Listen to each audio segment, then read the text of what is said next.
Pronto. Agora só um minutinho que vou abrir aqui o assunto de hoje.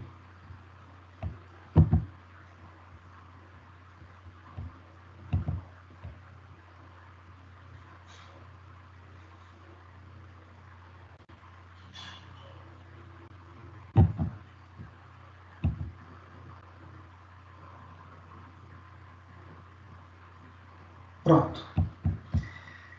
Deixa eu voltar aqui para nossa sala. Pessoal, boa noite a todos. Conseguem me ouvir bem? Sim, Jefferson. Valeu. Obrigado, Cláudia, pelo feedback. Nós temos, no momento, 10 pessoas na sala. Deixa eu dar... Oi, Débora. Quer falar alguma coisa, Débora? Meu Deus. Débora, seu microfone está aberto.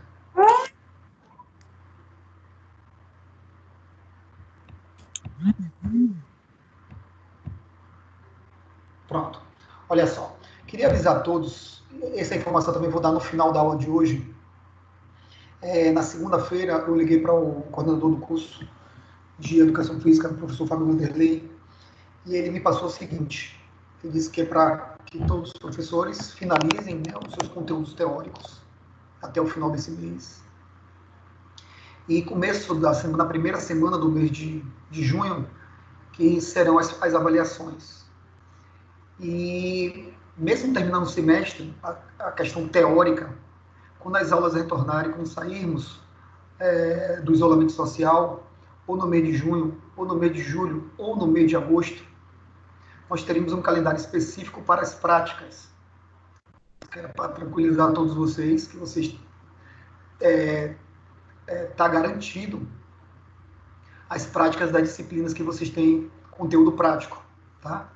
Então, toda disciplina que vocês têm o conteúdo prático está garantido essa prática. Inclusive, tem alguns cursos que tem disciplinas específicas só de prática, que até agora não tiveram nenhuma aula, como odontologia, como engenharia, como arquitetura, e também tem os estágios supervisionados, né, que as empresas estão todas paralisadas.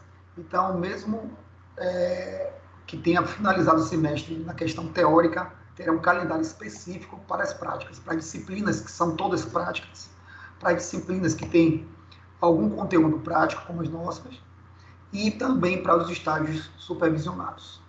Tá bom? Mas no final da hoje eu repito isso tudo novamente, porque com certeza vai ter maior número de participantes na sala, tá bom?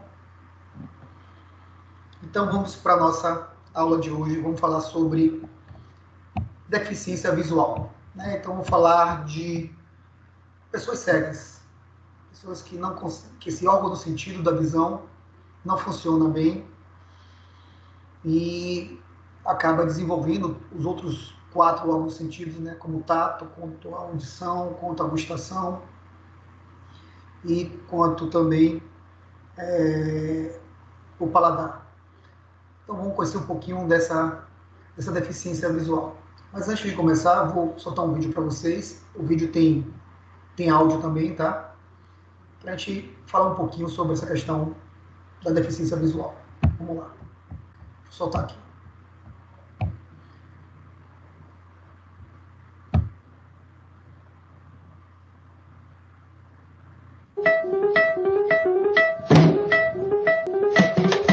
Galerinha, alguém me dá um feedback aí? Estão ouvindo o áudio do vídeo? Sim. Beleza. Sim, Jefferson. Então vou voltar de novo aqui, tá? Vou aumentar mais aqui o volume para ficar bacaninha. E peraí, só um minuto. Boto aqui no máximo. Pronto. Ok. Vamos começar de novo. Agora valendo. 3, 2, 1. Soltei.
também tô te ouvindo, mamãe. Você tá bem aí?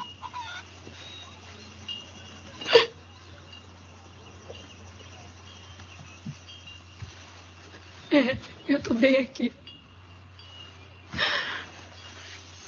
Tá chorando por quê, mãe? Porque eu tô feliz.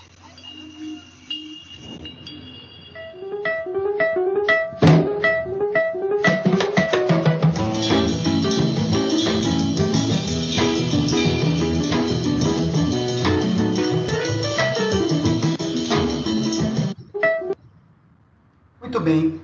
Se você não veio bem com o coração, o essencial é invisível aos olhos, né? Ou seja, dia 13 de dezembro é o Dia Nacional do Deficiente Visual, e aí essa palavra é muito forte, porque se você não vê bem com o coração, né? Se você não enxerga com o coração, então o essencial que você precisa para viver é invisível aos seus olhos.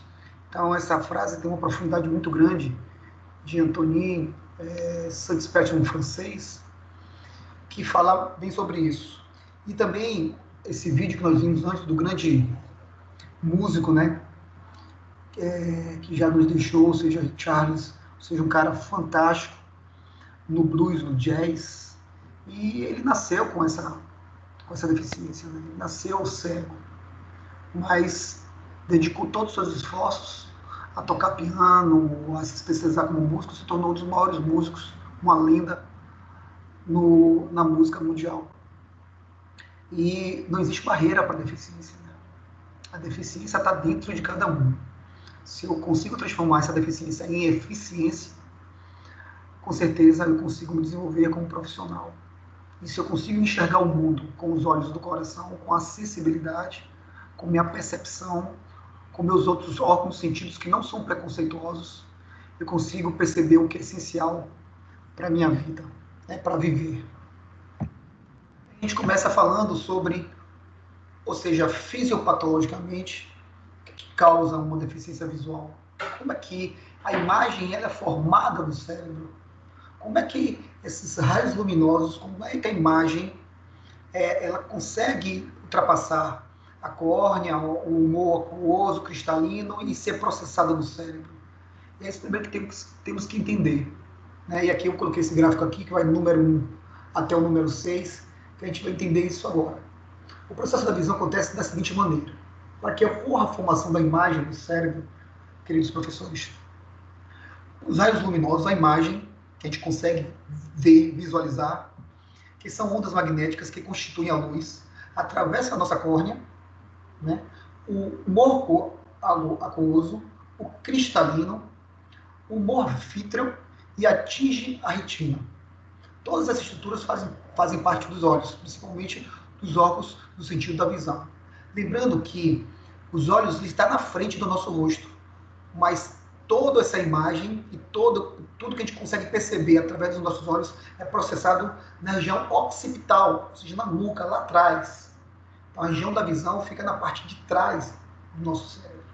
Então, a gente primeiro capta a luz, essa imagem, ela passa lá pelo cristalino, né? Retina, na retina tem esses fotorreceptores que captam esses impulsos elétricos através dessa luminosidade, manda para o nervo óptico, e esse nervo óptico vai até a região occipital do cérebro, na nuca lá, e é lá que é processado a imagem.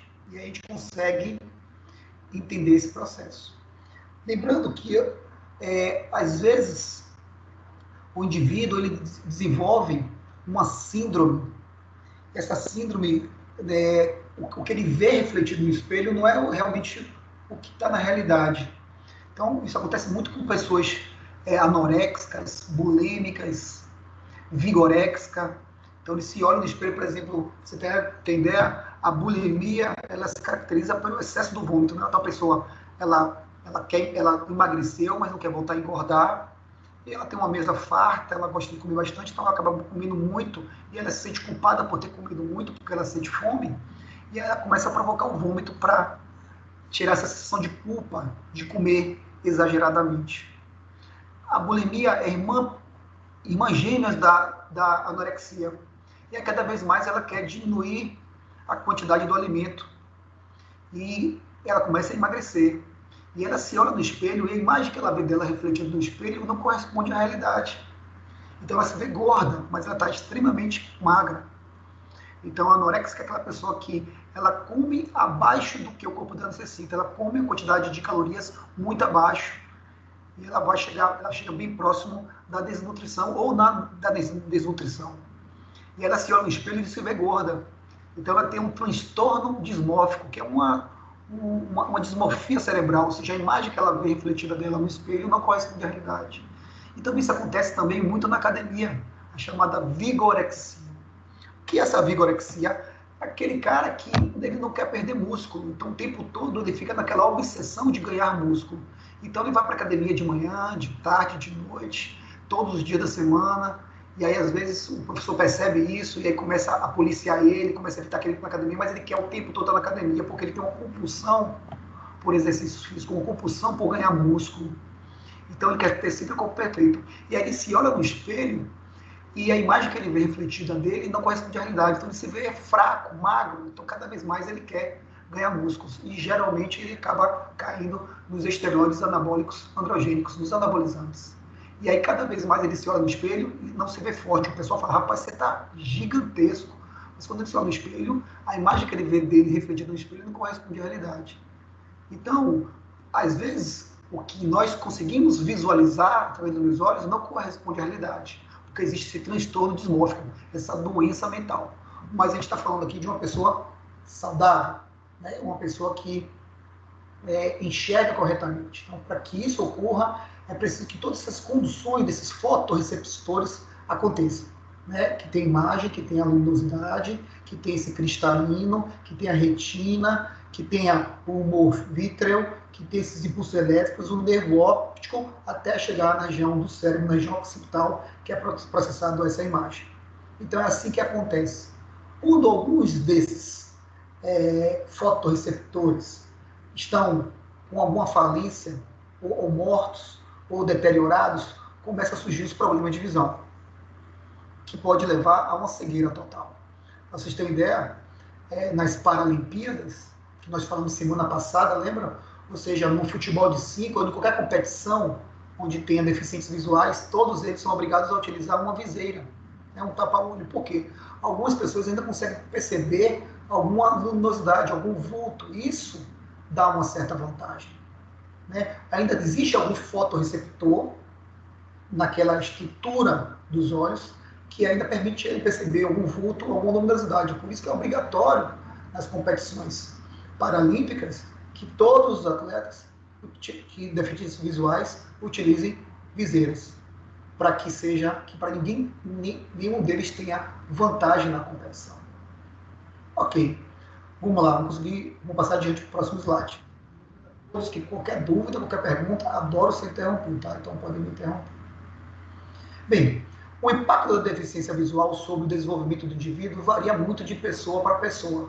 Está associado à causa, à idade daquele indivíduo e que foi adquirido aquele grau de acometimento, né, daquela deficiência, daquele fotorreceptor, a dinâmica familiar e os grupos de relacionamento e a reabilitação, quando é possível fazer essa reabilitação, e sempre a reabilitação tem que ser feita tão logo seja percebido os primeiros sintomas. E se essa reabilitação foi muito bem conduzida. Então, assim, nós, professores de educação física, tanto você, bacharel, que está me ouvindo, quanto você, licenciado, que está me ouvindo, a gente tem que ter um cuidado muito grande, que normalmente quem identifica algum acometimento, algum grau de acometimento na criança é o professor de educação física. E principalmente nessa idade de 0 a 10 anos. Por isso que eu coloquei aqui, essa idade de 0 a 10 anos. Elas são a que determina se essa criança vai ter um desenvolvimento de perda de visão ou não. Porque normalmente é o professor de educação física que começa a perceber isso. Porque normalmente quando é na sala de aula, o que ele faz? Ele chega cedo, senta na frente. Ele está bem próximo do quadro, então ele consegue enxergar tudo que a professora colocou as letras maiores no quadro, para que todo mundo que esteja no fundo da sala de aula enxergar, então ele enxerga com tranquilidade. Mas quando ele vai para a educação física, para a quadra, para a prática propriamente dita, ele tropeça sozinho, ele se esbarra, sabe? Ele se bate no colega. E aí o professor começa a perceber que tem algo errado, ele começa a esfregar muito o olho sempre fica coçando muito, lacrimejando, vermelho, sabe? O professor, quando vai mostrar alguma coisa com uma quadra muito grande, ele fecha os olhos para tentar buscar um foco. Então, ele apresenta algum comportamento corporal que o professor percebe que naquela faixa etária tem algo errado. Não era para que ele tenha aquele comportamento. Não era para que ele fechar os olhos, ficar esfregando os olhos, ter dificuldade de enxergar o colega no final da quadra. Não é para ele estar se esbarrando toda hora, se batendo, caindo sozinho. Percebeu? E aí o professor identifica aquilo, fala para a coordenação da escola, a escola entra em contato com a família, a família, quando vai fazer um exame oftalmológico, está lá. Né? Como diz Galvão Bueno, é tetra, ou seja, está lá. Né? Imputado, afirmado que a criança tem uma deficiência visual. Ele geralmente começa a fazer exames mais detalhados, existe uma lente corretiva que ele vai utilizar, mas em algumas crianças os problemas são congênitos, que é daqui que a gente vai falar, que aí ele vai tendo uma perda gradual dessa visão até chegar numa cegueira total. Então, quais são as recomendações, queridos professores? Nessa fase, é importante acompanhamento. Caso o indivíduo apresente toxoplasmose, sífilis, HIV, rubéolas e herpes, frequentar periodicamente o pediatra e, se necessário, um oftalmologista de confiança. Então, a gente sabe que essas doenças como a toxoplasmose, sífilis, HIV, rubéolas, herpes, pode sim afetar o órgão da visão. Né? Fatores hereditários também são importantes, né? Catarata, mas hoje a correção de catarata é muito rápido. Antigamente muita gente não enxergava por causa de catarata, mas hoje em dia até uma cirurgia gratuita no posto, nos hospitais públicos, então é muito fácil corrigir, mas ainda assim existe, né, catarata, a retinoblastoma, o glaucoma, o estrabismo, que é aquilo que é estrabismo, ou seja, ele tem um desvio nos olhos, né? É como se estivesse olhando para um olho para um lugar e com o outro olho para outro lugar, né? Como se tivesse zarolho num dos olhos, o olho fica normal e o outro está ou mais para o lado esquerdo ou mais para o lado direito. A gente percebe também óculos com grau elevado, né? Pessoas com miopia, estigmatismo, hipermetrofia. A gente percebe logo a criança na sala de aula, lá entre 0 a 10 anos, principalmente criança, né, 6, 7 anos de idade, você vê logo com aquele óculos com um grau muito forte, que a gente percebe que a lente do óculos é bastante espessa, né?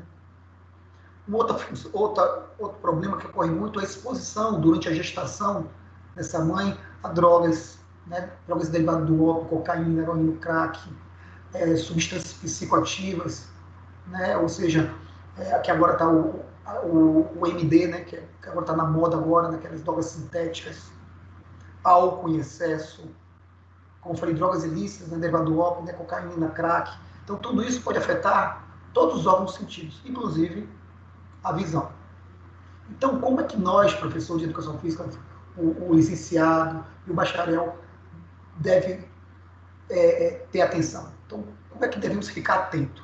Então, durante o período em que você estiver com seus alunos, atente-se para o quê? Primeiro, o lacrimejo, como eu falei para vocês. Fique esfregando muito os olhos, lacrimejando, né? E aí você percebe que está liberando secreção, porque cada vez que esfrega, ele lacrimeja mais, o olho fica irritado, vermelho. E aí você vai lá, manda ele lavar as mãos com água e sabão, lavar bem o olho. Quando ele volta, mas ele continua coçando o olho, não para aquela coceira. Né? Pode ter também uma epirema, um edema no local, uma fotofobia. Né? Ele começa a piscar em excesso ou apertar os olhos para enxergar. Né? Uma coceira no olho, né? O olho torto, estrabismo. Então o olho está normal, mas o outro olho está com desvio mais para o lado direito ou para o lado esquerdo. Ele tem uma dificuldade visual, então ele tropeça muito, ele se bate muito. Ele tem uma dificuldade de contato visual. Então, se você quando ele está distante, por exemplo, do outro lado da quadra, você fala uma coisa para ele, ele vem correndo até você para enxergar o que você está falando, ou o que você está fazendo. Ele não consegue perceber isso de longe.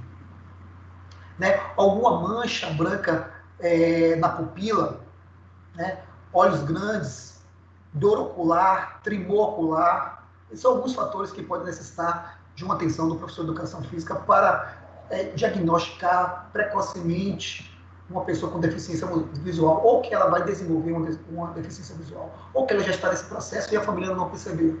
Então, geralmente, é o professor que detecta isso, principalmente nas aulas práticas da educação física. Por quê? Porque é um espaço maior. Então, depende da visão para se locomover com uma certa velocidade nesse espaço maior. Normalmente, isso na sala de aula, o professor só vai perceber isso por um certo tempo, e principalmente se ele sentar no fundo da sala. Mas se ele estiver na frente, geralmente ele vai enxergar tudo, porque o professor escreve com as letras maiores no quadro branco, e aí não tem problema quanto a isso. Então, aí, o que é que vai fazer? Lógico que nós não vamos dar um diagnóstico, é apenas uma análise clínica. Então, eu vou falar isso para a coordenação. Não vou mandar um bilhete para o pai e para a mãe, nem chamar o pai e falar nos corredores. Isso é um procedimento inadequado do professor de educação física. Em hipótese nenhuma. Eu vou chamar o coordenador, né, ou a coordenadora, eu vou falar o que está acontecendo na minha prática, que eu tenho percebido isso. E aí sim, o coordenador vai marcar uma reunião com o pai mais rápido possível na escola, ou na escolinha esportiva, e vai explicar tudo que está acontecendo na aula do professor de educação física, e aí vai orientar esse pai para procurar um oftalmologista. Aí sim, esse pai vai procurar um oftalmologista, e aí depois vai passar as informações para a escola, se realmente ele está com uma perda visual ou não. Tá certo? Vamos lá. Segundo o último estudo publicado pelo IBGE 2010, que foi o último censo, né, o Brasil apresenta, olha só, quase 200 mil habitantes, né? Dezenas, centenas, 200 mil habitantes, dos quais 35 mil são classificados como deficiência visual, DV. Sendo que, dentre desses, 6.562.910 declararam que, em relação à visão, não conseguem enxergar de modo algum, ou seja, enquadra-se com pessoas com cegueira total, representando uma média de 3,5% da população brasileira.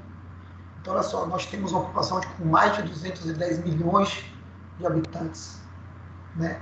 Ou seja, a gente tem quase 4% da população cega. Então, é muita gente. Tá? Então, ao pensarmos em classificar um deficiente visual, Munster e Almeida, 2005, apontam a existência de um quadro de categoria de classificações para pessoas com deficiência visual e afirmam que as classificações podem sofrer alteração pelo comprometimento do sistema visual e de suas respectivas finalidades. Então, que classificação legal é essa? Nesse contexto, a deficiência visual é caracterizada por uma limitação do campo da visão. Então, se a criança, o adolescente ou o adulto ele tem uma limitação no campo da visão, isso já é classificado como uma cegueira. Não total, mas sim uma cegueira. Pode variar de cegueira total a visão subnormal, conforme a diminuição da percepção de cores e maior dificuldade de adaptação à luz. Normalmente utilizada para programa de assistência e previdência social, respaldado pelo decreto 13.298 de 1999. Então, assim, tem uma lei, uma base legal para verificar se a pessoa teve uma perda do órgão da visão, do nascimento, ou durante a vida dele, que foi um processo contínuo, ou seja, vai fazer todo um exame laboratorial, né, com o médico da assistência da previdência social, para verificar se ele realmente é completamente cego, para se encaixar nessa classificação de deficientes. Tá? E, em alguns casos, poder receber algum benefício da previdência social. E aí, a gente tem ali algumas observações, né? Clínica, educacional e esportiva.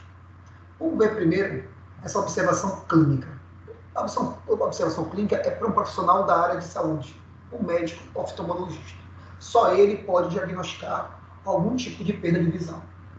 Então, por mais que você queira falar, você é cegueira, você quer isso aqui, etc. Pode ser isso, pode ser aquilo, é tudo apenas suposição. Então, somente o médico oftalmologista é que pode diagnosticar, tratar e acompanhar a pessoa com deficiência visual. Ninguém mais. Ponto final nesse assunto.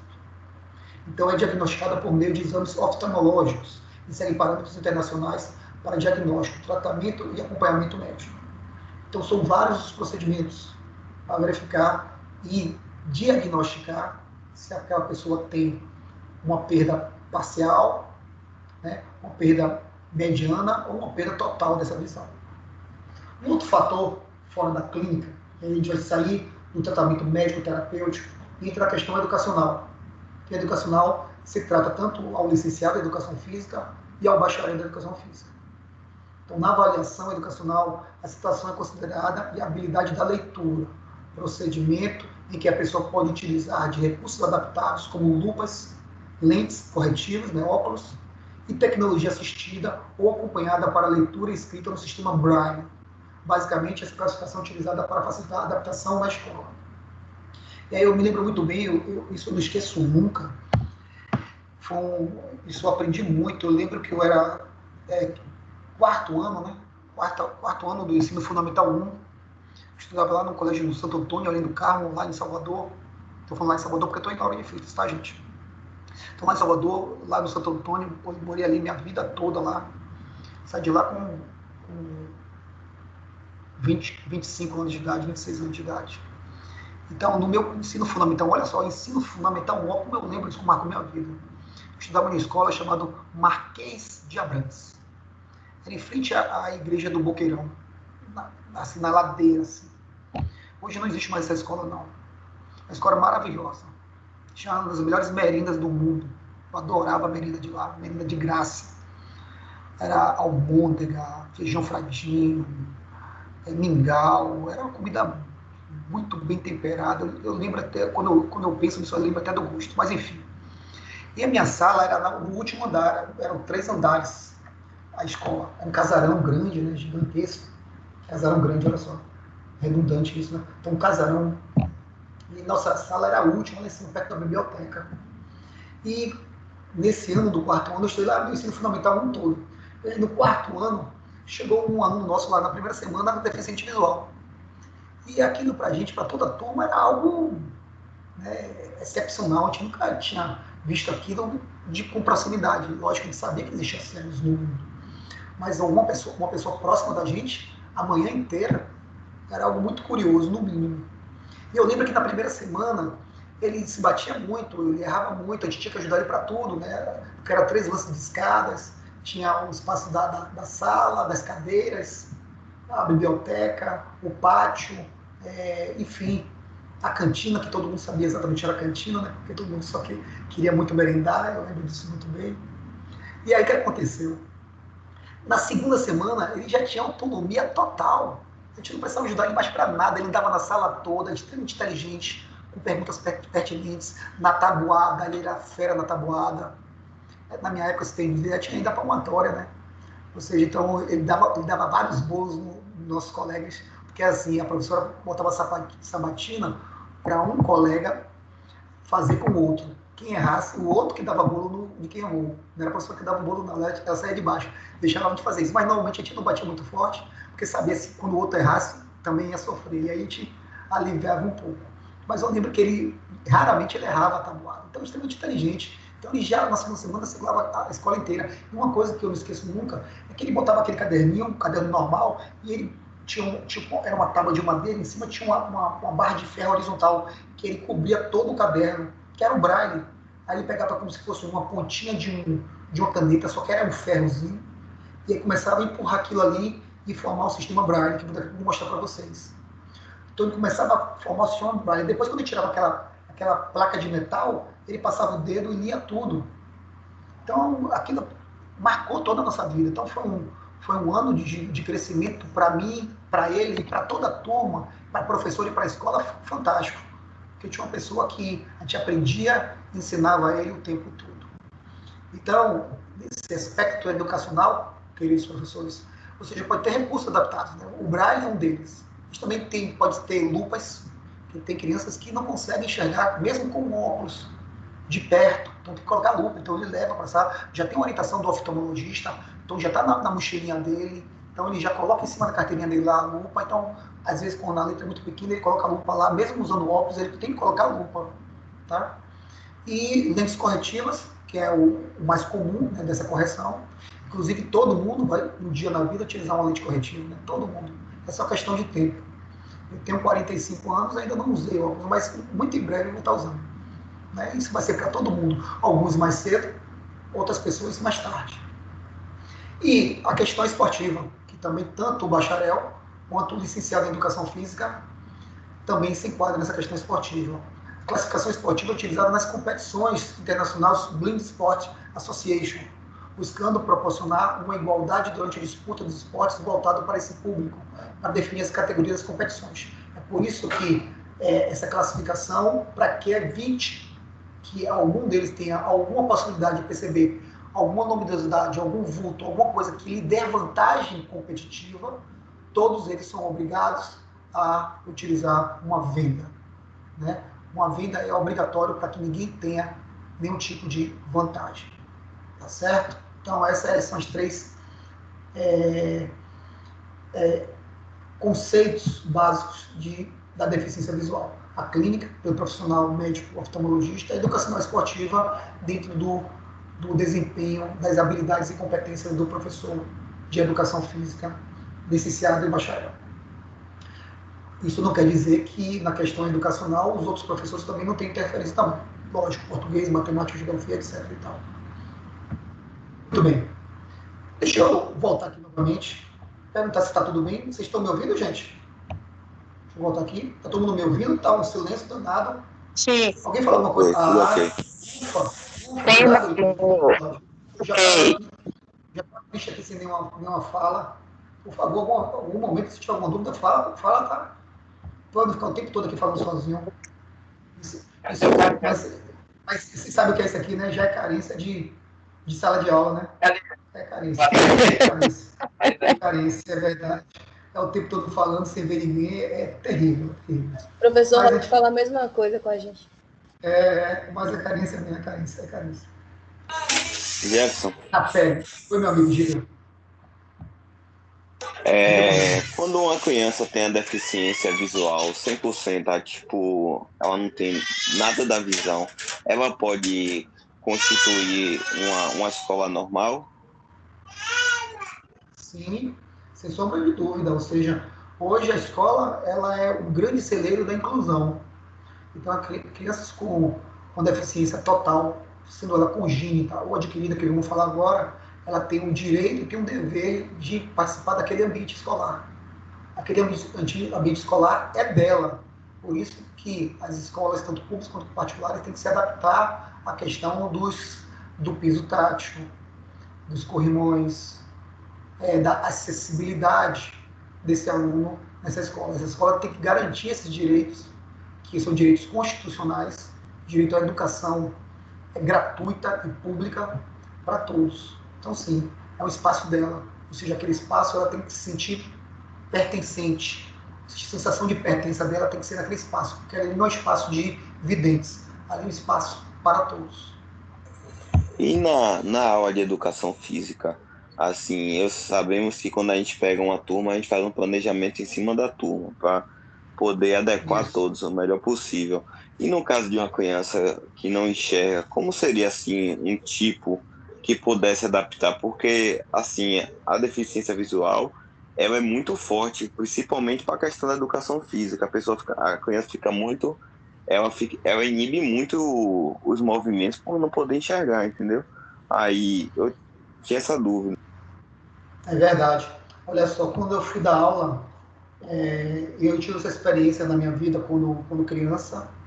E aí, quando eu fui dar aula no Colégio Marista, em Patamares, no 6º ano, eu dava aula do 6º, 7º e 8º ano. Aí, quando eu fui dar aula no 6º ano, tinha lá um aluno deficiente visual. Aí, quando eu olhei assim, eu digo, é meu desafio. E aí, o que aconteceu? Ele tinha a muleta dele, né? Ou seja, a guia dele, e não tinha ninguém para me ajudar, era eu sozinho. A escola também não me preparou para isso. Então, eu ia com ele, porque eu pegava os alunos na sala de aula e levava até a quadra, que era uma distância mais ou menos de, se eu tenho ideia, uns 500 metros, porque o Colégio Marista Patamares é muito grande, entre a sala de aula e as quadras. Então, eram uns 500 metros andando, ia com toda a turma e com ele. E eu chegava lá, eu sempre era o guia dele, e todo dia, professor, tinha um aluno ajudante, eu chamava de xerife, né? Ou seja, tinha um xerife do dia. Esse xerife do dia me ajudava a fazer as práticas com ele. Então, inclusive a gente fazia isso na nossa prática também. Então, assim, ele tinha um guia que eu habilitei ele guardava a muleta dele e ele segurava meu cotovelo com uma das mãos dele, segurava meu cotovelo. E aí, sempre quando eu mudava de direção, ele sabia que ele trocava de mão e pegava no meu outro cotovelo para mudar para o lado direito e para o lado esquerdo. Então, eu já condicionei ele isso. E ele participava da aula como todos. Então, eu planejava minha aula, mas não dava minha aula para deficientes visuais.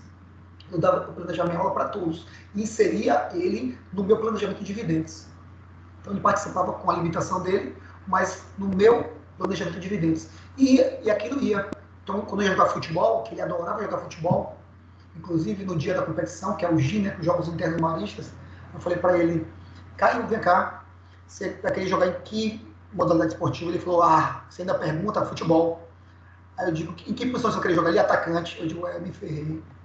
Atacante, ainda é deficiente visual, ainda no futebol, o que é que eu faço? E aí, o que foi que eu fiz? Treinei ele, cobrança de lateral, passes, então eu jogava com ele. Eu entrava na competição, inclusive a equipe dele ficou em terceiro lugar.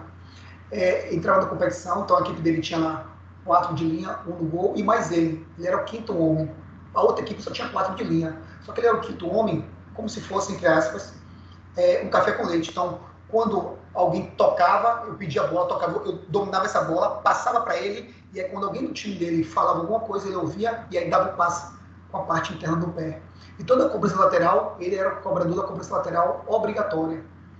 E aí, lógico que todas as equipes da competição sabiam que tinha um deficiente visual naquela equipe, e que sempre quando houvesse a competição, eu, professor, estaria lá, mas sem interferir na competição.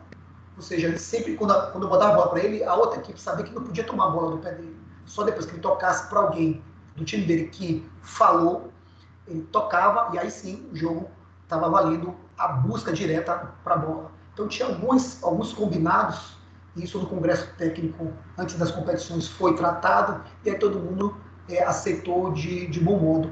E especificamente não houve nenhum tipo de vantagem eu estando na competição, porque eu não interferia em nenhum tipo de jogada. Eu só dominava a bola, passava para ele, dava o passe, e ele fazia todas as cobranças do lateral para o time dele. Então, isso eles sentiam extremamente participante, porque eu subia e descia com ele, eu circulava, fazia giro, e ele sentia o jogo ao redor dele, ele sentia a movimentação, ele sentia o barulho, a pessoa gritando, pedindo bola, e aquilo ele ficava em uma ansiedade, em uma aflição, em uma felicidade muito grande. Inclusive, a mãe dele veio para os jogos finais, e ele subiu no pódio, recebeu medalha em terceiro lugar, ele e a equipe dele. E depois disso tudo, a mãe dele me chamou na coordenação lá, e a minha coordenadora era Edith, uma pessoa fantástica. E aí eu pensei que ia tomar uma bronca sobre alguma coisa. E a mãe veio me agradecer, chorando, dizendo que todas as escolas que o filho dele passou, o filho dele chegava em casa com a roupa de educação física que todo mundo ela comprava, mas chegava limpinha da maneira que ela mandava ele com a roupa de educação física.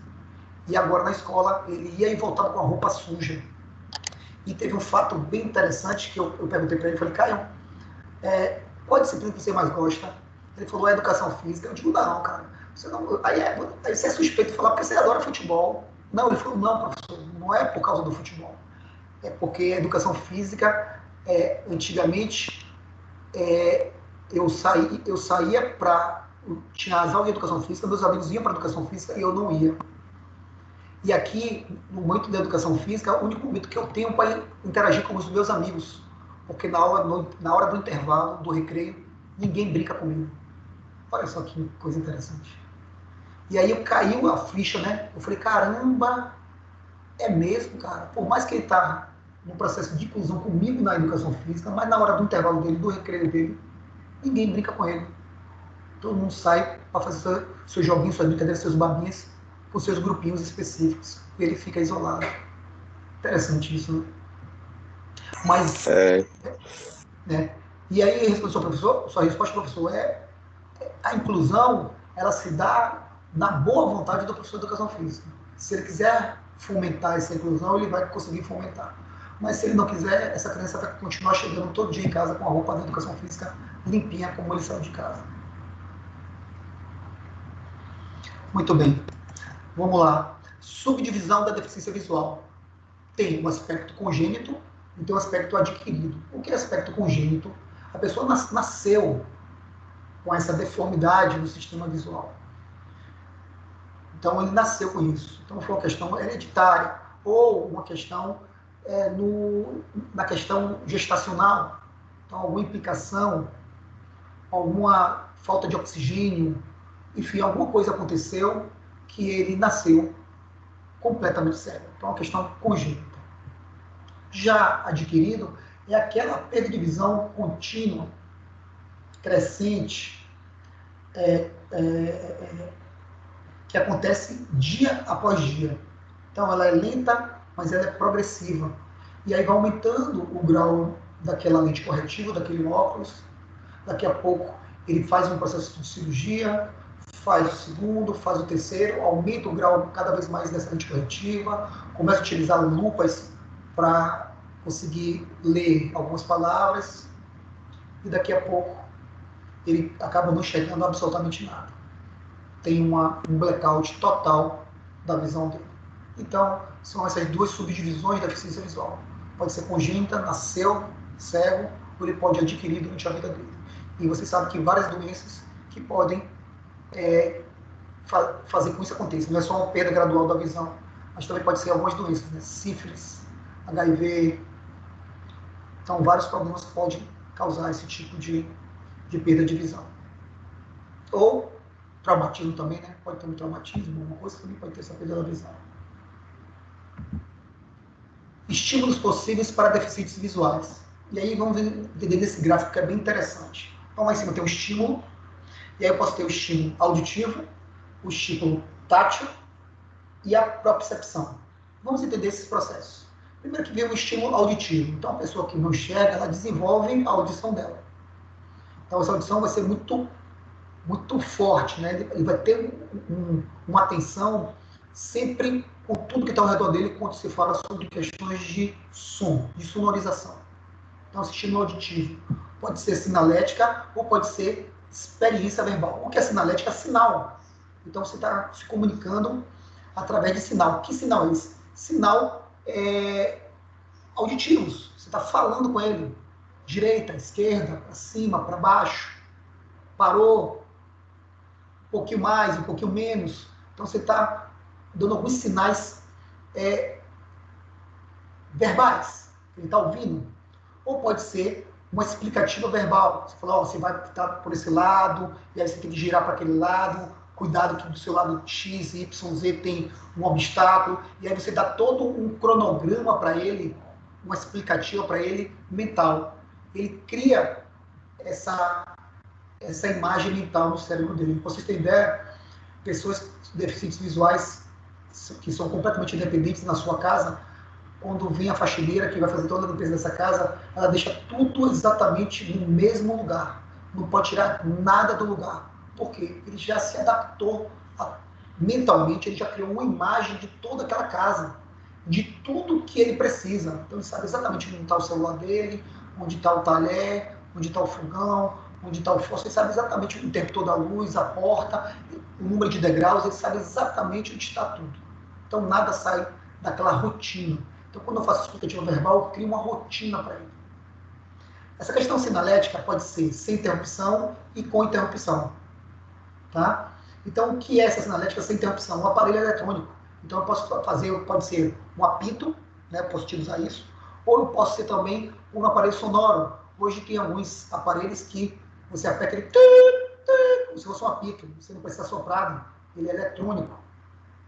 Ou a questão sinalética com instrução, que é a questão vocal, ou seja, é exatamente que eu vou dar essa imagem mental, esse roteiro mental para que ele faça as atividades, porque ele não consegue enxergar. Então ele precisa criar um roteiro mental de como ele deve realizar aquilo.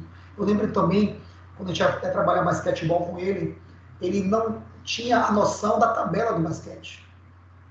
E aí o que eu fazia? Eu botava ele próximo da entrada do garrafão, entendeu? Ensinei ele o gesto técnico de arremessar a bola do basquetebol, só que ele não tinha a concepção, a imagem mental dele de onde estava a tabela de basquetebol. Ele não tinha isso, porque ele não enxerga. E aí o que eu fazia? Eu pegava um cabo de vassoura e ficava batendo no aro do basquetebol. Tá, tá, tá, tá, tá, tá, tá, tá. E aí, pelo barulho, ele sabia exatamente qual era a força que ele tinha que imprimir com aquela bola para acertar a cesta. No começo errou todos, mas depois ele estava acertando, e às vezes acertava mais que alguns outros alunos videntes. Mas sempre Eu tinha que bater com o cabo de vassoura, ou com a bengala dele, quando não tinha o cabo de vassoura, eu pegava a bengala dele mesmo, que ficava na minha mão, toda dobrada. Eu batia, eu abria a bengala dele, né, a guia dele, e batia no aro de ferro do basquetebol, e ele tinha a noção exata daquilo. Às vezes eu colocava ele meio torto, virado para o lado direito, para o lado esquerdo, propositalmente, e começava a bater na tabela de basquete. Aí ele mesmo corrigia o corpo dele. Ele virava para frente da cesta de basquete certinho. Eu fazia isso proposital. Já outro estímulo é a questão tátil, né? A propriocepção. A questão tátil é o toque. Então, o que é que vai acontecer? Quando ele pega a bola, ele vai sentir a bola, porque vai ter a bola de basquetebol que é maior, vai ter a bola de handebol masculino e feminino que tem tamanhos diferentes, vai ter a bola de futsal, sabe? Vai ter a bola de voleibol, tem os pesos diferentes. Então, ele vai compreender que cada bola é de um esporte específico e tem uma conotação específica. A bola de futsal é um pouco menor e é mais pesada, já a bola de basquetebol é maior e quica. Então, ele começa a perceber tudo isso, principalmente quando ele vai bater essa bola no chão para quicar. Às vezes ele joga muito forte, a bola sobe demais, e aí ele começa a compreender que ele tem que bater com certa força, e essa bola vai parar na palma da mão dele, para depois empurrar novamente ela para o chão. Então isso é um período de adaptação dele, tátil, né, de propriocepção. Essa percepção de tamanhos, de texturas, de alturas, né, de deslocamento. Aí eu botava os cones para o zigue-zague, e ele ia bater na bola e eu ia com ele. Ele segurava no meu cotovelo com a mão, com a outra mão ele ia quicando a bola e eu ia guiando ele entre os cones, fazendo zigue-zague, igual os outros colegas dele que faziam. Então, eu preparava metodologicamente uma aula, e essa aula, lógico, que ele estava incluso nessa aula dos videntes, mas em algumas situações eu fazia algumas adaptações para ele. Mas ele participava de todas as aulas com todos os alunos, sem problema nenhum. Então, esse estímulo tátil pode ser direto ou indireto. O que é o direto? Ou seja, com toque entre aluno e professor. E isso comigo era o tempo todo, e com o xerife. Então, por exemplo, nessa semana, na aula de hoje, sexta-feira, tinha eu e tinha o xerife. Porque às vezes eu deixava ele com o xerife e ia corrigir os outros colegas. Depois que estava todo mundo já corrigido, eu voltava de novo para ele como guia. Ele segurava meu cotovelo. Então, ele sempre tinha um colega na semana que seria o guia dele junto comigo. E o guia era como? Ele sempre segurava no cotovelo. E aí, para o encher, ele acompanhava. Se a gente girava para um lado, eu trocava de cotovelo para o outro braço. Então, eu adaptei isso. Numa aula só, eu adaptei ele fazer isso. Isso era o básico para tudo para mim. E na outra semana, tinha um outro xerife. Na outra semana, um outro xerife. Então, toda semana, tinha um novo aluno ou uma nova aluna me ajudando com ele. Com isso, eu não sobrecarregava ninguém. E com isso, ele não me sobrecarregava. Senão eu ficava preso a ele e não podia dar atenção a 40 alunos, a 35, a 45 alunos que eu tinha na sala de aula. E também tem a questão da questão tátil indireta, que é a exploração do ambiente. O que é isso? É que você tem que, quando chegar na quadra poliesportiva, você levar ele e caminhar com ele ao redor de toda a quadra. Com isso, ele cria um mapa mental daquele espaço físico. Então, ele sabe exatamente onde ele pode ir e onde ele não pode ir. Eles são muito bons nisso. Você ensina isso 2 vezes para ele, ele não esquece mais nunca. Mas nunca mesmo. Tá certo? Pra você ter ideia, se você falar com um deficiente visual agora, daqui a uma semana, se você falar de novo com ele, ele vai saber exatamente quem falou com ele. Através do tom da voz, do timbre de decibéis dessa voz. Ele consegue separar cada pessoa pelo tom da voz. É algo impressionante. Então, eles são muito bons nisso. Por quê? Como não existe a visão, eles desenvolvem todos os outros órgãos dos sentidos, principalmente a questão cerebral quanto à atenção e retenção daquela imagem, daquele mapa mental que ele cria de todos os ambientes e de tudo que circula ao redor dele. Vamos para alguns exemplos práticos para auxiliar o desenvolvimento das nossas atividades, né? E isso a gente vai fazer também na nossa prática. Então, primeira coisa, sempre que for possível, não corrija apenas com palavras. Utilize também o toque para mostrar o que está errado. Então, eu sempre falo com ele, Caio, coloque mais força. E aí ele tentava colocar mais força, mas a bola não chegava na tabela de basquete. E aí eu ia botar num gesto técnico. E aí eu pedia para que ele tocasse no meu braço. Eu fazia o mesmo gesto técnico e pedia para ele tocar no meu braço. E aí, quando eu falei, ó, Caio, você precisa não colocar mais força agora. Você está colocando o máximo de força que você está podendo, mas você não está conseguindo. Eu quero mais velocidade de braço, não força. Então, toque meu braço. E aí eu fazia um gesto técnico com a velocidade do meu braço e ele entendia como ele tinha que fazer isso no braço dele. Então, às vezes, não é só a palavra que corrige, é também você permitir que ele toque em você, você fazendo o gesto técnico, para que ele compreenda como é que ele vai fazer isso no corpo dele. Isso ajuda muito. Principalmente, por exemplo, você pode até perguntar para o professor Piauí, como na minha vida eu fiz muito capoeira, eu trabalhei uma época eu fiz uma coreografia com um grupo de deficientes visuais do Instituto Cego da Bahia, porque eu dava aula, logo no começo, logo quando entrei na faculdade, eu dava aula na escola Colégio Delta, que era na frente do Instituto Cego da Bahia, ali no Barbalho, em Salvador. E aí o que acontece? Era muito claro isso. A ginga, eu botei isso tudo para gingar, ensinei ginga, esquiva e um golpe. Foi o suficiente para que eles pudessem jogar capoeira. A ginga, esquiva e um golpe só. E deu o golpe meia lua de frente, porque evitava ele machucar o colega que estava na frente dele. Então, assim, como foi que eles aprenderam a ginga? Eu fazia a ginga estática, botava um momento o meu braço na minha perna esticado, eles me tocavam todo, e aí depois eu fazia para o outro lado, para o lado esquerdo, eles me tocavam todo, eles entendiam de como era a ginga, tanto para um lado quanto para o outro, de acordo com a imagem que eles fizeram do meu lado direito, do meu lado esquerdo, dos meus braços, do meu tronco e da minha perna. Inclusive, até o pé, eles tocavam no pé para verificar se eu estava com o pé todo no chão e a ponta do pé. Eu lembro que até um deles falou para mim assim, professor, é na ponta do pé, né? Eu falei, Ele, tá certo. Por que ele sabia que era na ponta do pé se ele era cego? Porque na hora que ele tocou em mim, ele foi e percebeu que meu calcanhar estava arqueado, estava com a ponta do pé na ginga. Então, assim, isso ajuda muito. 2. Sempre que possível, faça você mesmo a demonstração do que está sendo solicitado. E peça ao aluno que eu toque para sentir o movimento. Acabei de falar isso. E 3.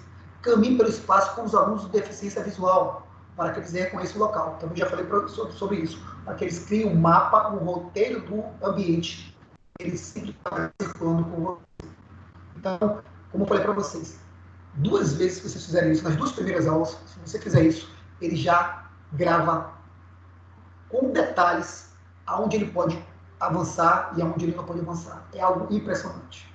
Vocês vão se surpreender com essa experiência. E agora vamos ver um videozinho aqui falando um pouquinho sobre essa deficiência visual. Vou soltar o vídeo, tá? Solta o vídeo.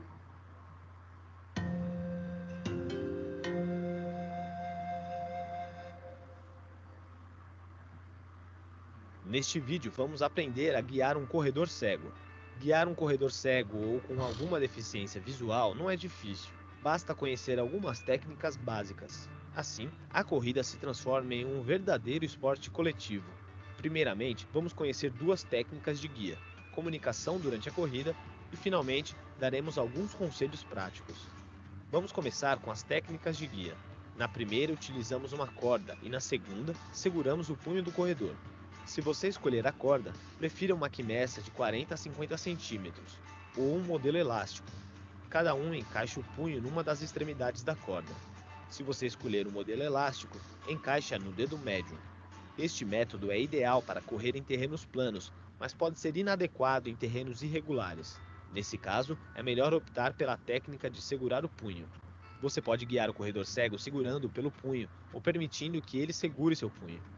O contato direto dá mais rapidez e precisão. Aconselhamos a combinação das técnicas de guia, dependendo da largura, do tipo de terreno e da presença ou ausência de obstáculos na superfície. Vejamos agora algumas dicas para estabelecer uma boa comunicação durante a corrida. Dê sempre instruções bastante claras e precisas ao seu companheiro. Diga o que vai fazer e em qual direção está indo, e em seguida descreva o espaço em que vocês estão. Informe ao corredor cego sobre a aproximação a uma curva, uma subida ou qualquer obstáculo. Se aparecer uma passagem estreita, diminua a velocidade e coloque seu cotovelo nas suas costas. Assim, o seu essa técnica do cotovelo é perfeita, tá vendo? E avançar eu fazer com ele essa técnica do cotovelo. Ela é mais precisa. Para concluir, mais apertados. Ele vai ficar sempre que possível, evite terrenos irregulares e com obstáculos. Como guia, você deve se adaptar ao ritmo do seu companheiro e antecipar decisões. Isto é, muitas vezes é preciso ter um nível de prática, no mínimo, igual a seu companheiro. Por fim, antes de começar, não se esqueçam de combinar qual o ritmo da corrida. Ser um guia de corredores cegos exige um pouco de prática, mas assim vocês podem compartilhar a alegria de correr.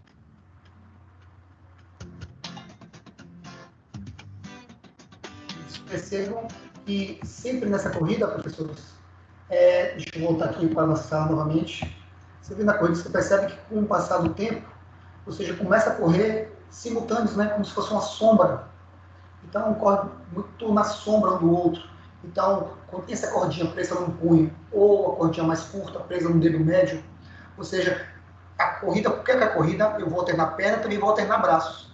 Então, quando eu alternar o meu braço direito, ele vai alternar o braço esquerdo dele, e assim sucessivamente. Ou seja, para que fique harmônico a nossa corrida, tanto na pisada, né, dos membros inferiores, quanto também na alternância dos membros superiores. Então é como se fosse uma sombra. E como eu falei para vocês, isso é uma corrida, isso é uma técnica de corrida, que vamos fazer também isso na nossa prática, da cordinha. Mas andando, quando estou andando, a técnica de segurar o cotovelo é melhor, porque ele sempre fica um pouco mais atrás que você. Então, como ele fica um pouco mais atrás de você, porque está segurando o seu cotovelo, ou seja, sempre quando você parar, ele vai parar sempre antes de você, porque você vai estar sempre a um passo na frente dele.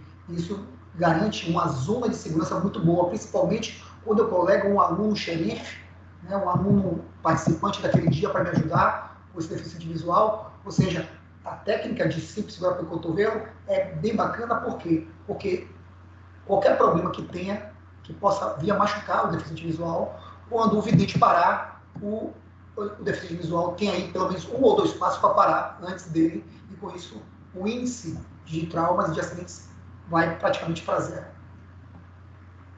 Vamos lá, vamos continuar. Esse aqui é o método Braille, tá vendo? Esse é o alfabeto Braille.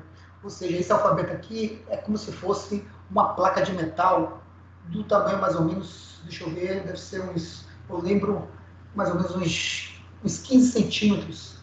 E ele tem todo esse alfabeto. E aí ele coloca em cima do caderno, e aí ele segurava, esse aluno meu no ensino fundamental 1, ele colocava, e aí, como se fosse um pininho, porque esses furizinhos aqui, ó, do Braille, essas bolinhas, são todas elas furadas.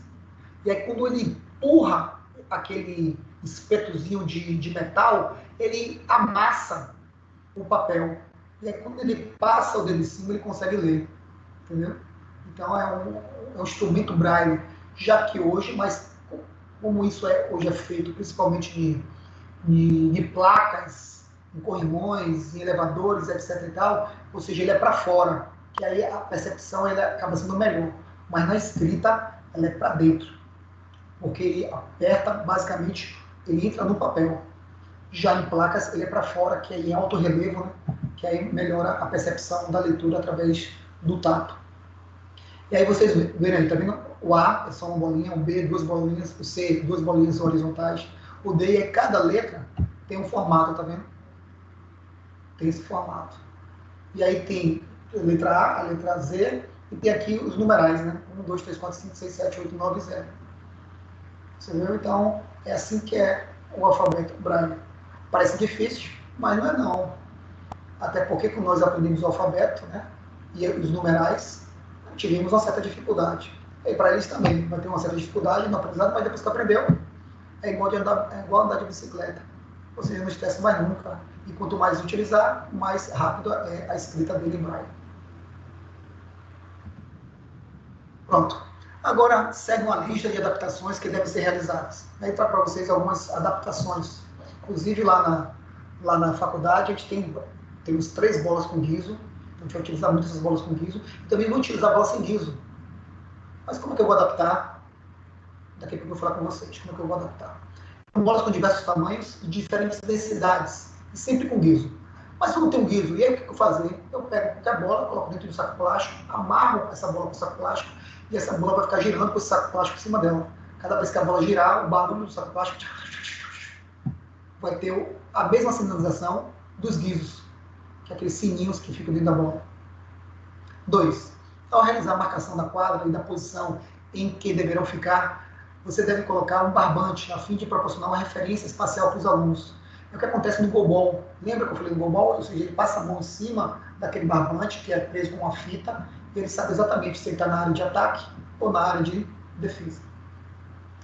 3. Caminhar pelo espaço em que está sendo desenvolvida atividades antes de iniciar essa atividade, para que os alunos possam se familiarizar com o espaço. Então, se eu já trabalhei na primeira e na segunda aula a questão de espacialidade dele, a partir da minha terceira aula, até o final do ano, até o final do meu trabalho com esse aluno, eu não vou me preocupar mais com isso, porque ele já guardou esse mapa mental da quadra.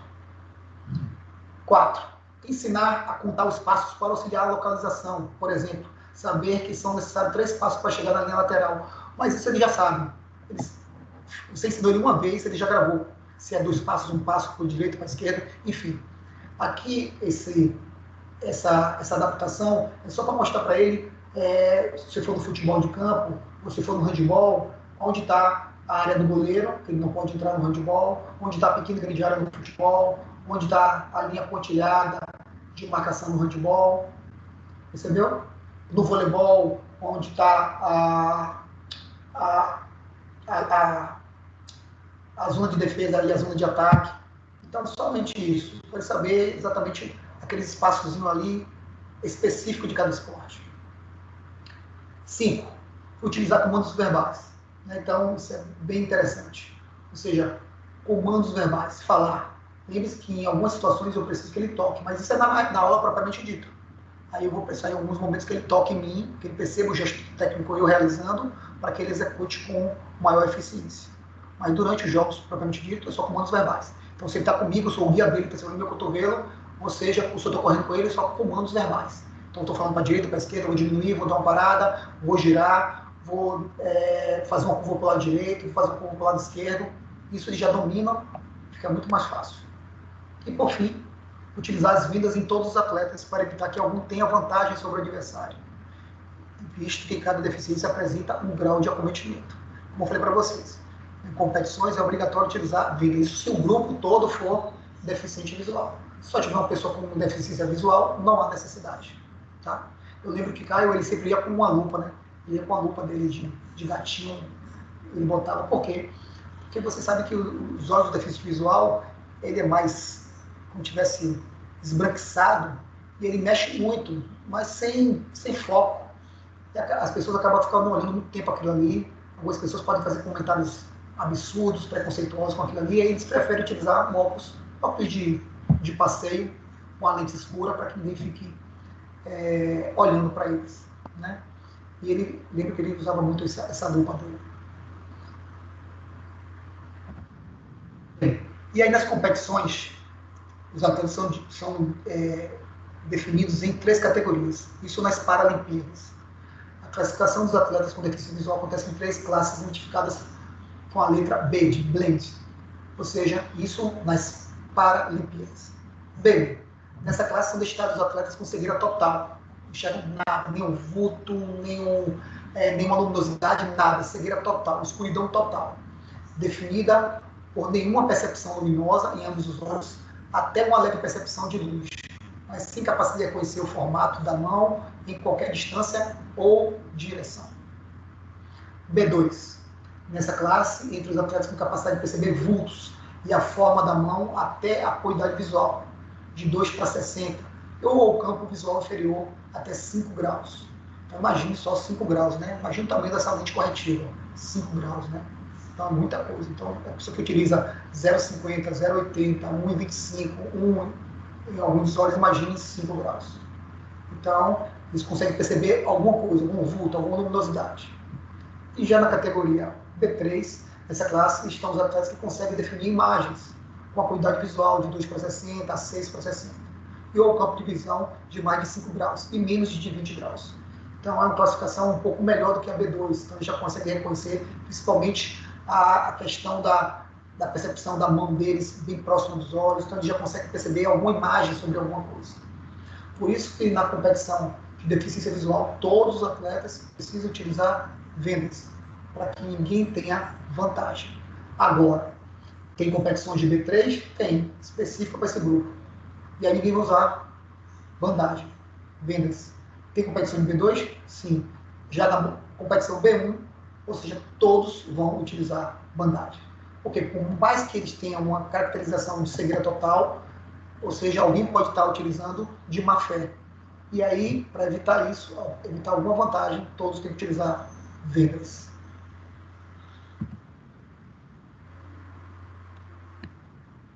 E agora... Doutor. Oi, pode falar, meu filho. Oi, tudo bem? Tudo bom. Vem cá, na natação tem competição para deficiente visual? Ou... Tem bastante. Tem? E como é que tem? E como é que eles percebem que... Isso que eu ia perguntar. Como é que eles percebem quando chega no próximo da borda? Que ele pode se bater na borda e se machucar, né? Ele vem em alta velocidade lá nadando, e aí se ele bate na borda. Nas competições oficiais... Também a direção. Isso, exatamente. Como eles então, isso, na fase de adaptação, então quando a atleta vai nadar, ele passa por fase de adaptação, igual uma pessoa que nunca nadou na vida, que é evidente. Então tem a fase de adaptação, propulsão de perna, propulsão de braço, respiração. Então tudo isso é feito na borda, então tá segurando ali, etc. Uma piscina ali da pé. Então tudo ali naquela região. E aí com o passar do tempo, que ele já consegue dominar os estilos do nado, o crawl, que é o chamado nado livre, o borboleta, o peito, o borboleta é aquele que é também chamado golfinho, né? O peito e o costa. Quando ele consegue nadar os 4... É o mais sofrido para nadar, o borboleta. É verdade. É sofrido, mais sofrido, exatamente. É o que precisa de um condicionamento físico maior e de uma coordenação motora maior também.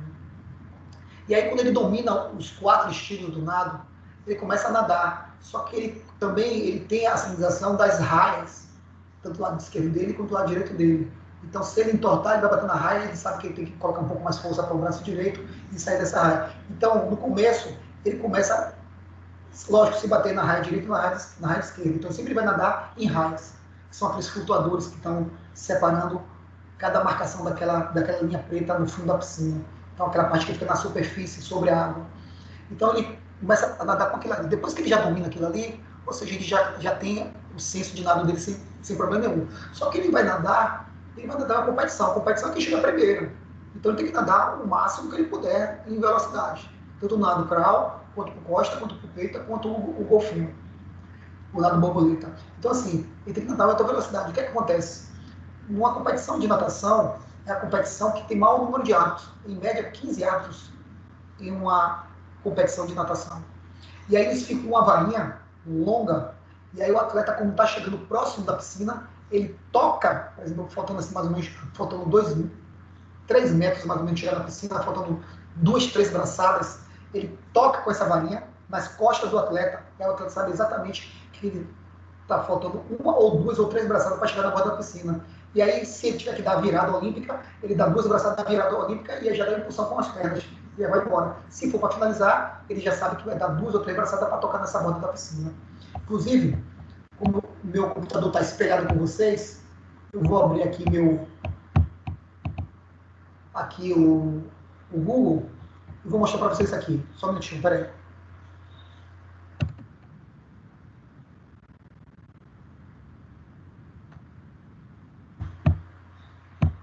Olha só aqui, ó. Ó aqui a varinha, ó.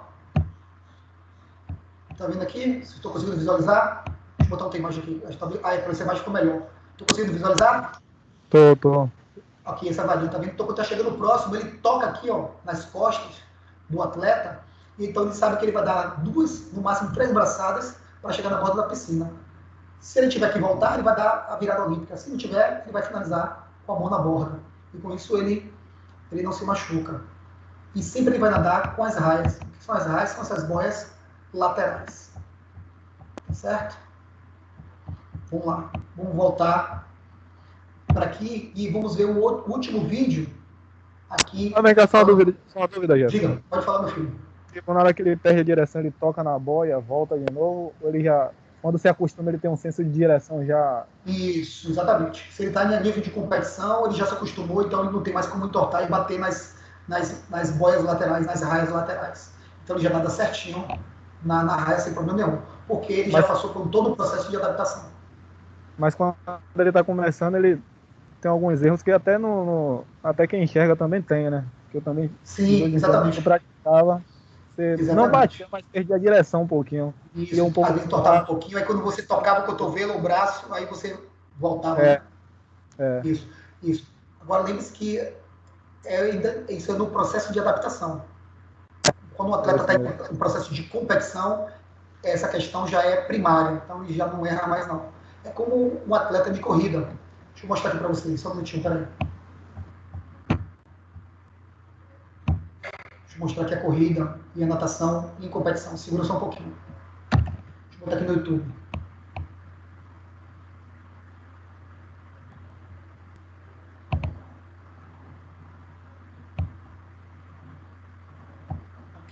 Só um minuto.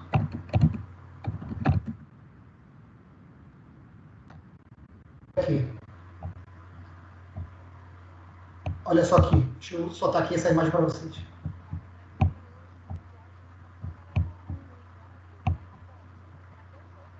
Segunda prata dele na competição. A participação de 8 brasileiros nas finais do segundo dia do Mundial de Natação Paralímpico em Glasgow, na Escócia, já era vista como um bom resultado para a equipe nacional. A maior esperança de medalha era Matheus Souza nos 400 metros livres, S11 para deficientes visuais. Ele mesmo, que no primeiro dia garantiu a primeira medalha para o Brasil, a prata nos 100 metros livre. Contra ele, mais uma vez, o americano Bradley Snyder, que tinha ficado com o ouro. Mas para olha só, a varinha, tá vendo? Tocou nas costas, tá vendo? Por que temer um adversário? Tô vendo.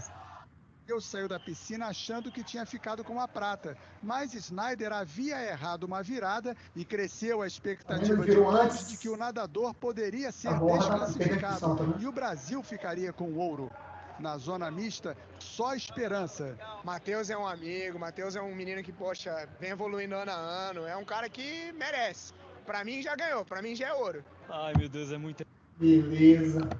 Então, vamos lá, vamos voltar aqui novamente. Ficou claro agora, Pro? Inclusive, aquela virada que ele deu ali, antes da borda, foi um erro de adaptação. Então, isso deve ser corrigido no treinamento.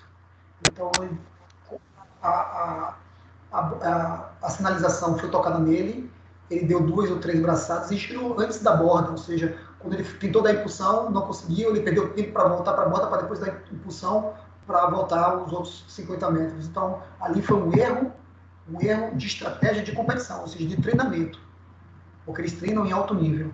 Então, foi um retreinamento, precisa voltar lá e corrigir esse erro. Beleza? Ficou claro, professor?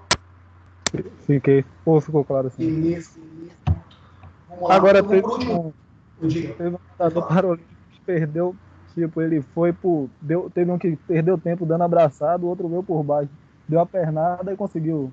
Pela pernada, não pela abraçada, entendeu? Exatamente. Então a estratégia dele, ele pernada e conseguiu por baixo ganhar a competição, enquanto o outro perdia tempo por cima. Por cima, exatamente. E aí eles vão utilizar essas habilidades que eles têm de mais forte. Às vezes, muitos deles têm a propulsão por debaixo d'água com mais força, então eles preferem sair na largada por baixo da água, que aí ele acaba tendo uma propulsão bacana e ganha bastante terreno, vamos dizer assim, né? Ou seja, distância na piscina com essa propulsão por baixo. Já outros preferem ir por cima, né? Abraçada. Então, eles buscam sempre o ponto forte deles. Então, vamos lá. Vamos ver agora o último vídeo aqui, falando sobre deficiência visual.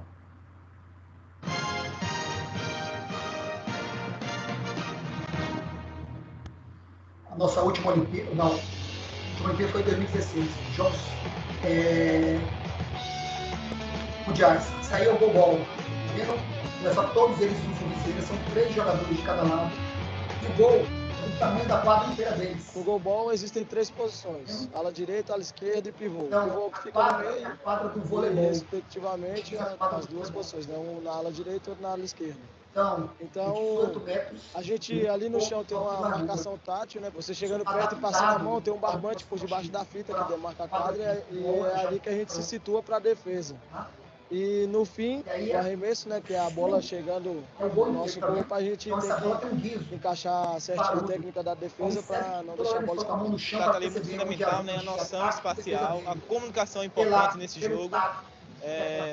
Você usa bastante ali a referência dos pés, né? E dá para sentir os pés ali na linha, para você localizar e colocar a bola no alvo, né? E a defesa, você tem que ser muito ágil, né? Com as mãos, cada um ali tem o Tzinho do lado esquerdo e o Tzinho do lado direito e o pivô, né? Que é o maior, que dá para diferenciar. Mas é isso aí, eu acho que é um esporte de bastante concentração e agilidade também.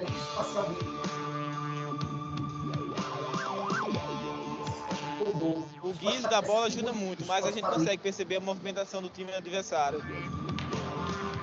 A semifinal foi difícil pra gente, a gente grupou um pouquinho a semifinal, a gente dificultou o jogo da semifinal. Mas a final nós fizemos uma estratégia um pouquinho diferente, conversamos muito com os moleques, as farinhas que ocorreram, e hoje literalmente os caras mataram o jogo. A gente batalhou muito esse ano aí, muito treino, muito foco, muita união, projeto, o Ministério do Esporte da gente, a Caixa Econômica. Então isso tudo junta tudo e aí a gente faz o nosso dever lá de treinamento, quando chega aqui faz uma boa competição. Valeu, Brasil! Pra vocês, né?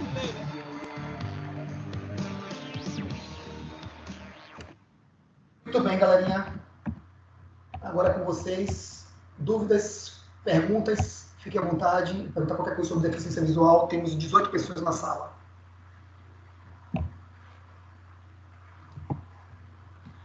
Bem, deixa eu repetir, porque vocês estão com a timidez aí, com essa pausa dramática. Então, até vocês formularem a pergunta de vocês, deixa eu fazer um comentário aqui que eu fiz no começo da aula hoje. Segunda-feira eu liguei para o Fábio Vanderlei, coordenador do curso. Ele me disse que é para a gente tocar todo o conteúdo teórico até terminar. E quando terminar, vocês terão uma prova no mês de junho, ou na primeira ou na segunda semana do mês de junho, enfim, os professores vão agendar com vocês, cada professor. E quando as aulas voltarem, independente que já tenha finalizado o conteúdo teórico, quando as aulas voltarem ou em junho, ou em julho, ou em agosto, teremos um calendário específico para as práticas. O que isso quer dizer? Quer dizer que tem várias disciplinas que não tiveram nenhuma aula ainda. Por exemplo, engenharia, odontologia, que é só no consultório, arquitetura, que é só na maqueteria, são disciplinas só de prática, e não tiveram aula nenhuma. Então vai ter um calendário específico para essas disciplinas que só tem a prática, vai ter um calendário específico para as disciplinas que tem a teoria e prática, como as nossas, e vai ter um calendário específico para os estágios supervisionados que precisam da prática. Então, que vocês fiquem tranquilos, porque vai ter um momento da prática, tá certo? Dúvidas mais, perguntas? Jefferson. Oi, Italo, pode falar, meu filho. Então tá confirmado que nossas provas do segundo bimestre vão ser aqui em nossas casas mesmo? Não está confirmado isso ainda não. Inclusive ele falou para guardar um pouco mais.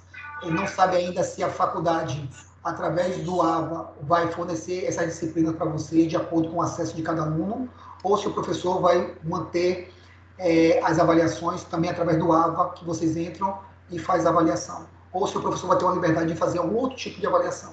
Ainda não se bateu o martelo, está aguardando ainda.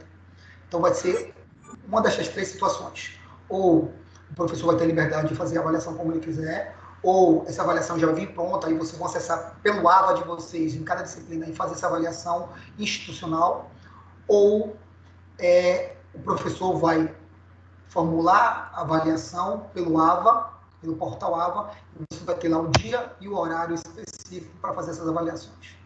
Então, para aguardar um pouquinho mais, que acredito que daqui mais tardar uma semana, já deve estar dando um posicionamento para vocês de como será essa avaliação no mês de junho.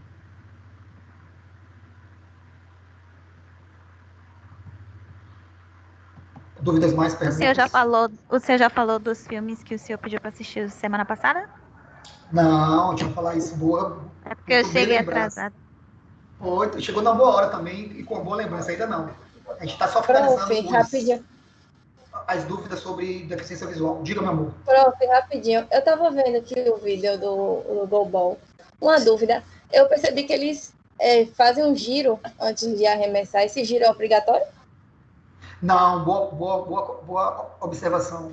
Por isso que o professor de educação física, quando ele é professor de educação física, ele percebe detalhes, né? Enquanto o outro vê apenas diversão, lazer, entretenimento, a gente vê técnica, a gente vê movimento, a gente vê angulações, a gente vê biomecânica, né? Então, assim, não, aquilo não. Alguns deles giram para ganhar maior potência de arremesso, que é como se fosse uma bola de boliche. Então, ele gira para ganhar maior potência, mas não há necessidade de giro, não. Ele pode lançar sem o giro, mas com o giro ele acaba ganhando maior potência. Só por isso. Certo, valeu. Valeu. Dúvidas mais, perguntas? Muito bem.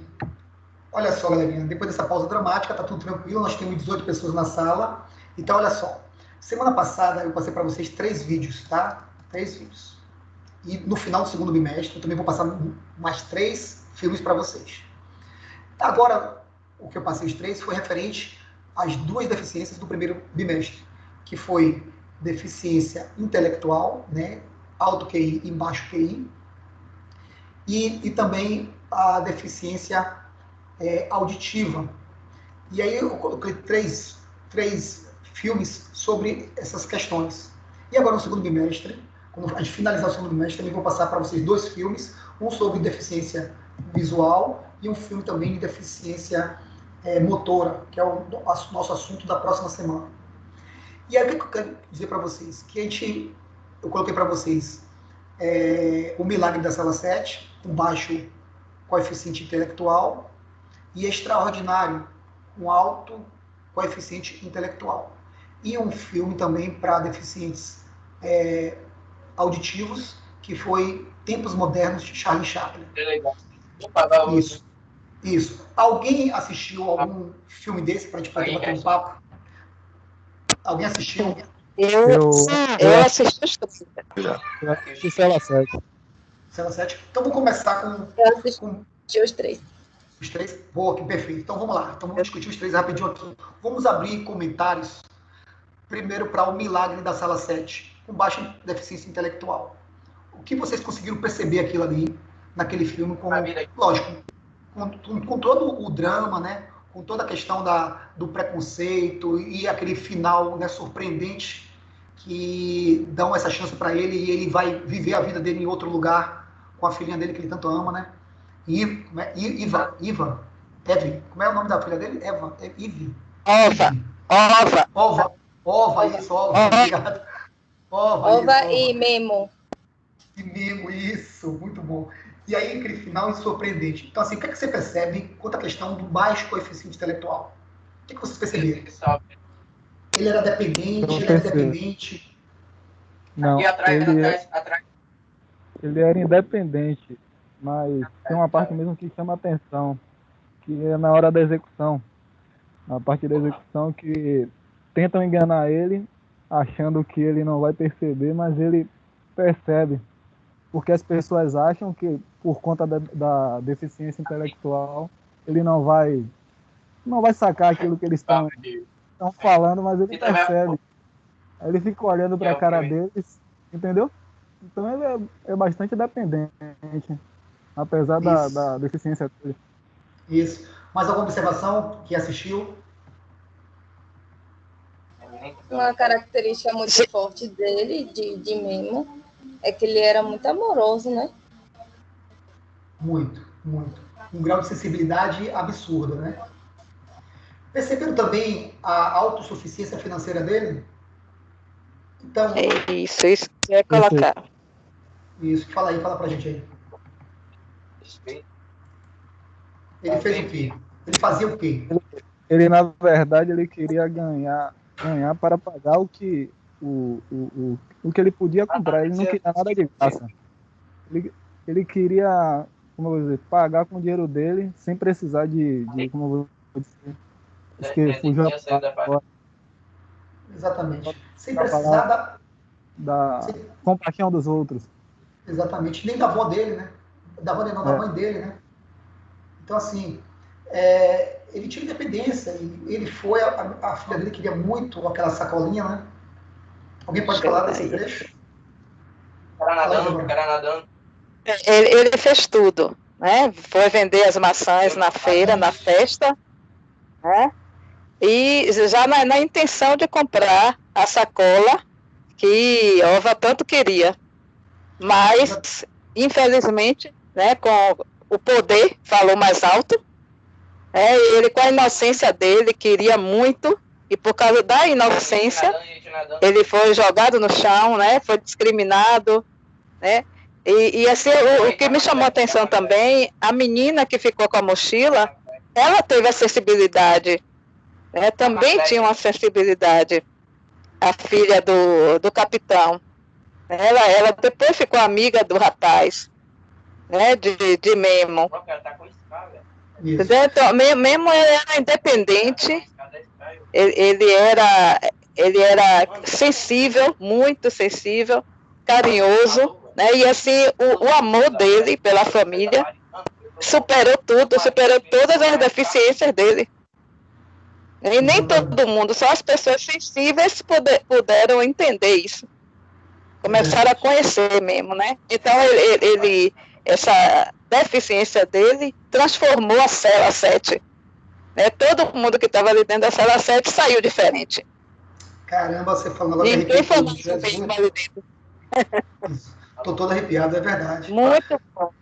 Muito forte. Você vê que ele tem... Vocês falaram do filme inteiro, assim, ele tinha total autonomia, né? Ou seja, ele consciência do que ele estava fazendo, ou seja, ele preparou, colheu as maçãs, preparou as maçãs, foi vender as maçãs, não errava o troco, vendeu todas as maçãs. E tinha um foco que era comprar o mais rápido possível a mochilazinha. Só que ele não comprou antes, porque o dinheiro que ele estava na mão era insuficiente. Inclusive, até um homem falou para ele assim, não leve, depois você paga. Ele não quis isso. Ele queria comprar quando ele pudesse. É porque ele não quis a compaixão, ele não quer Exatamente, pena. Não queria depender de ninguém, ele nunca quis depender de ninguém. Então, assim, por mais que ele tinha um baixo coeficiente intelectual, ele conseguiu, através da sua sensibilidade, da sua pureza, da sua inocência, transformar aquela sala só de pessoas periculosas.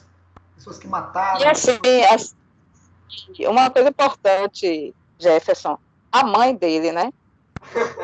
A mãe dele foi a base. Dele ser essa pessoa, mesmo com o QI baixo, ele tinha amor dentro dele. Então esse amor veio da mãe. Que depois a menina perguntou por que o pai dela era diferente. E ela explicou, né, que ele tinha a mesma idade dela, mas que era o pai dela e que ele tinha muito amor. Exatamente. E então,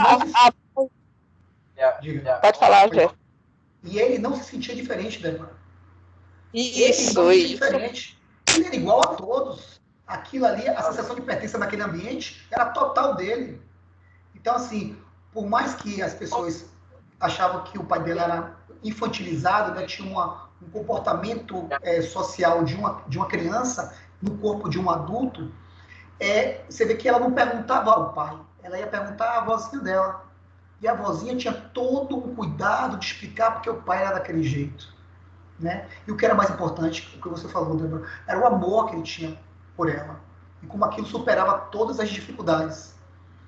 E essa sensibilidade dele contagiou, como você bem falou, contagiou toda a sala 7, e toda a sala 7 começou a viver, independente de sofrer alguma sanção ou não no presídio, mas para salvar ele.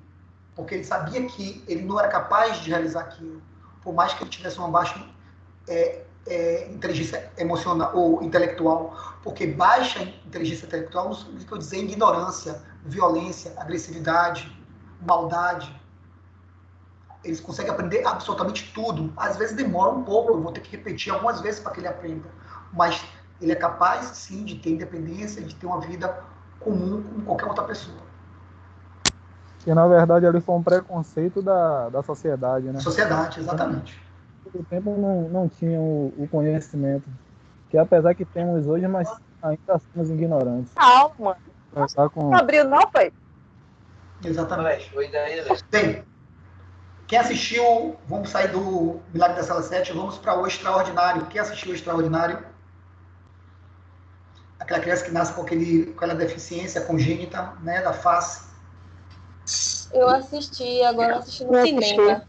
Tem um tempinho já. Então, assim, percebe-se que, assim, existe todo um preconceito de uma convenção social do que é belo, do que é bonito, e a face dele acabava incomodando as pessoas. E ele, inicialmente, ele foi educado pela mãe dele dentro de casa. E a mãe sempre colocando ele numa bolha, numa super proteção. E a bolha dele, o que protegia ele do mundo era aquele capacete. E aquele capacete que foi um grande divisor de águas. Ou seja, quando ele se assumiu como pessoa humana, ou seja, se assumiu como algo que era pertencente àquele ambiente, àquela sociedade, àquele grupo de pessoas, que aí ele tirou o capacete e falou assim, ó, que dane-se, né?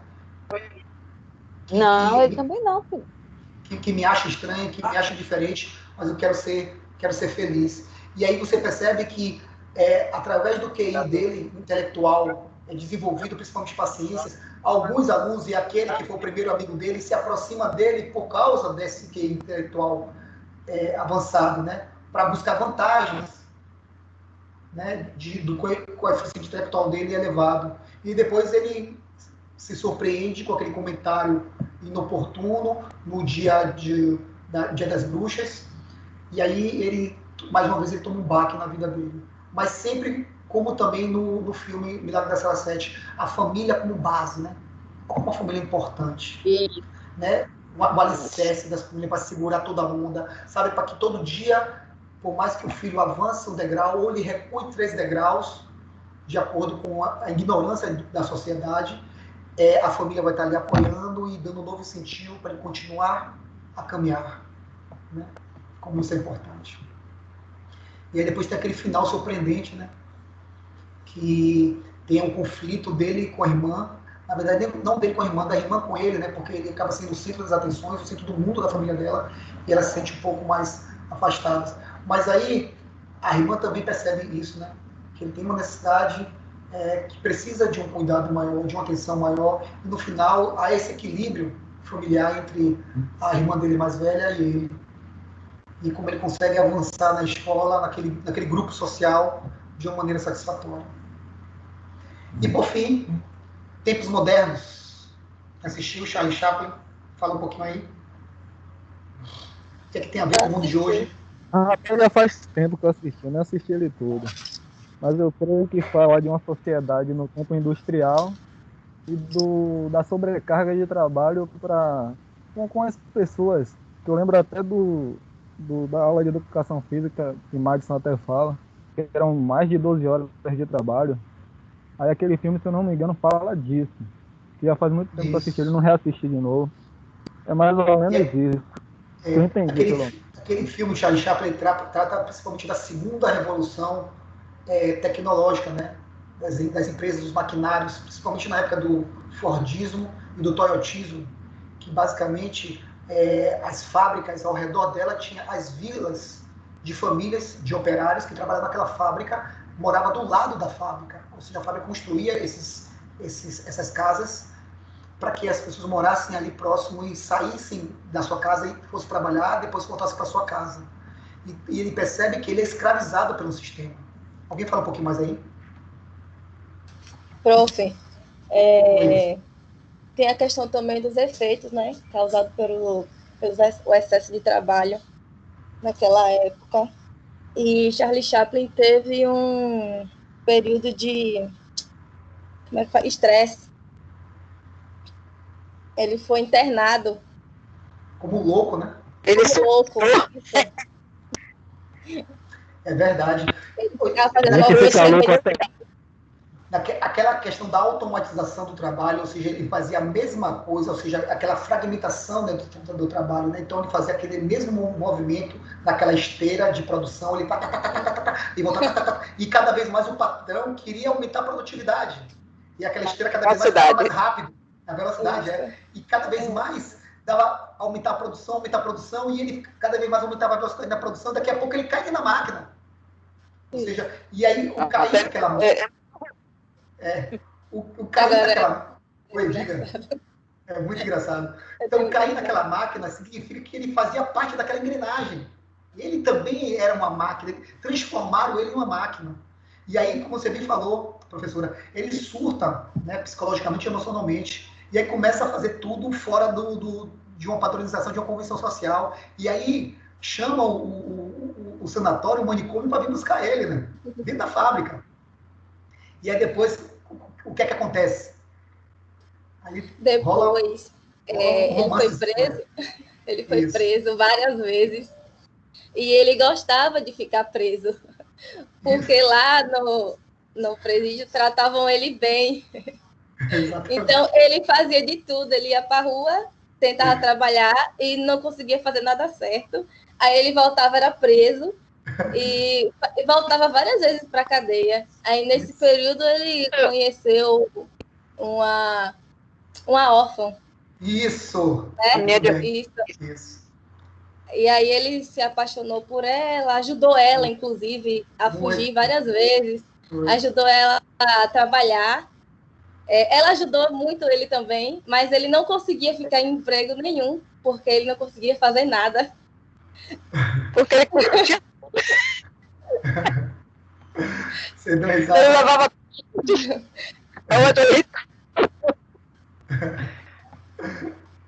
É verdade. E aí ele encontra essa menina, né? Ele é preso várias vezes, como você bem falou, ou seja, porque por mais que ele tentasse se incluir dentro de uma convenção social de novo, ele se sentia escravizado. E lá na prisão ele conversava, ele dialogava, ele tinha o espaço dele, não tinha pressão em cima dele, então ele gostava de ficar naquele ambiente. Ele era mais feliz naquele ambiente do que fora dele.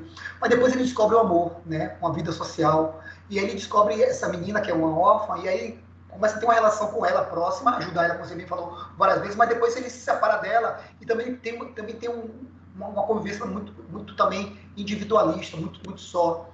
E esse filme Tempos Modernos, ele tem tudo a ver com agora, né, gente? Ou seja, o mundo estava em uma velocidade de toque de caixa, em altíssima velocidade, e a gente não percebia isso. Agora, nessa fase de isolamento social, que a gente está percebendo isso, como nós não éramos felizes no trabalho. Ou seja, aquela velocidade absurda para tudo para ontem, e não tem mais tempo para o hoje. É como se o meu amanhã, tudo que eu estou fazendo hoje, não vai dar para eu fazer hoje, porque o tempo não é possível, nas 24 horas do dia, não é possível para fazer toda a demanda que eu tenho para fazer hoje, porque eu tenho que trabalhar, eu tenho que ser homem, eu tenho que ser mulher, eu tenho que ser mãe, eu tenho que ser bonita, eu tenho que ser bonito, eu tenho que ser agradável, eu tenho que dormir, eu tenho que me relacionar com as pessoas. Então, minhas 24 horas do dia não dá para fazer tudo. Então, tudo eu deixo para amanhã e cada vez mais vai acumulando. Então, tudo a toque de caixa, uma velocidade muito grande, e aí o mundo para. Né? Para algumas pessoas para em definitivo, e aí você fala, caramba, e aí você faz uma reflexão de sua vida. Caramba, e agora? O que vale a pena? Qual o melhor sentido dessa vida? É o amor, né? As relações interpessoais. É o amor por quê? Pelas pessoas que a gente gosta, pela família que nós construímos, que nós escolhemos, pela nossa família genética, né? Que nós não escolhemos, nós nascemos com aquela mãe, com aquele pai, temos aqueles irmãos. Então a gente tem a família genética, tem a família que nós escolhemos, nosso grupo de amigos, coisa que nós gostamos de fazer. Então, assim, é muito interessante isso, né? Então, faz uma reflexão bacana. E o Charlie Chaplin, ele é fantástico porque ele não precisa falar. Né? A gente consegue compreender tudo, principalmente a emoção dele, né? O que ele quer falar na essência, através somente da visão. Então, a visão, a gente internaliza aquilo ali e a gente sente aquilo ali. Cada comportamento dele, e a gente percebe que cada pessoa tem uma interpretação diferente, mas toda ela leva o quê? Que o que é mais importante é as relações humanas. É tratar o outro como gostaria de ser tratado, é gentileza gerando gentileza, é o amor. Né? O amor no sentido macro, né? O amor ágape, o amor do serviço. Né? Hein, professor? Então, de tanto ele tentar fazer algo certo, conseguir trabalhar, achar uma vocação, no final, ele consegue achar a vocação dele. No final do filme. Só que ele teve que abandonar por causa dela. Exatamente. Foi. Exatamente. Então, assim, eu ter razão ou ser feliz. Então, assim, ele encontrou, seja aquela vocação, para aquele trabalho dele, para aquela atividade laboral dele, mas o amor falou mais alto. Ou seja, ter uma relação com outra pessoa, gostar de outra pessoa e ser gostado também, porque ela tinha um carinho muito grande por ele também, é algo fantástico. E esse Tempos Modernos realmente foi um grande clássico, um grande tapa de luva, né? Em toda a nossa sociedade, em toda a nossa convenção social, em todo o preconceito, em todo o processo escravocrata do trabalho industrializado. Né? E ele é um filme atual. Muito atual. Tipo agora. Sim, totalmente atual. Isso que eu passei para vocês. Está falando, aí hoje. Exatamente. Exatamente. E aí a gente tem um grande governante, né? Ou seja, Bolsonaro, nosso presidente. Quando eu falo grande governante é porque é o presidente do nosso país, não por as suas ações, mas quer que a gente volte o máximo possível para a engrenagem dessa máquina social. Está pouco preocupado com a vida, está mais preocupado com a engrenagem social, com a vida financeira do país. E agora, o que aconteceu hoje, o ministro, que era o boneco de ventríloco dele, pediu demissão.